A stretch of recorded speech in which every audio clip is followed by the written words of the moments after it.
दोस्तों, बहुत बड़ी खबर लेके आया हूँ बंगाल चुनाव से रिलेटेड।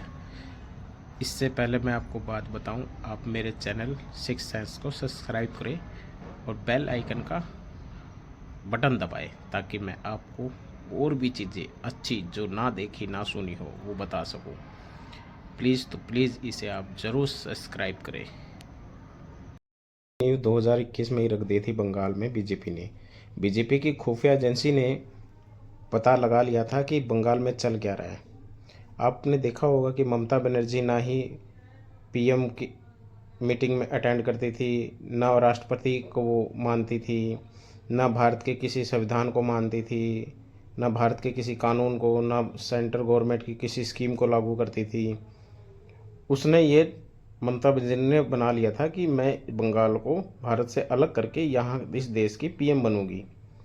इसीलिए उसके मन में इतना बड़ा घमंड आ गया था। सरकार की खुफिया एजेंसी ने सारी जानकारी दे दी थी और सरकार को जब इस बात का पता चला कि बंगाल में क्या चलने वाला है, क्योंकि अब 2026 में अगर बीजेपी नहीं आती तो पक्का था यहाँ पे दंगे होते, और जब दंगे होते तो यहाँ पे राष्ट्रपति शासन लागू होता। जब भी यही होता, किसी भी तरह सेंट्रल गवर्नमेंट ने यहाँ पे सरकार नहीं बनानी थी, चाहे वो कुछ भी करना पड़ता। वो तो शुक्र है लोकतांत्रिक तरीके से बीजेपी आ गई।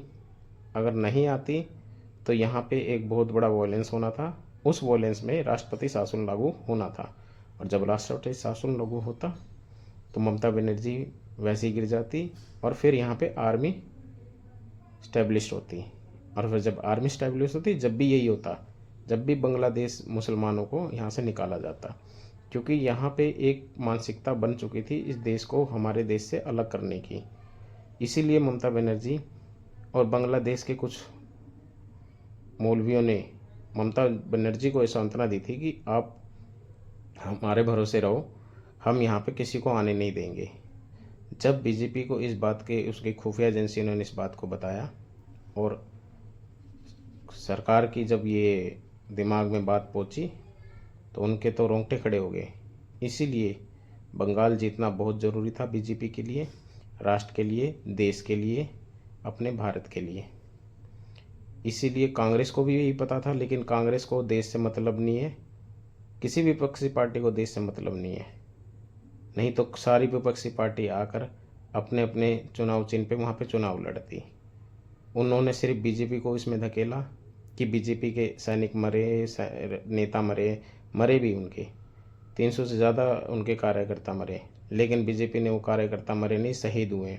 उन्होंने बंगाल को जीता नहीं, आज़ाद कराया है।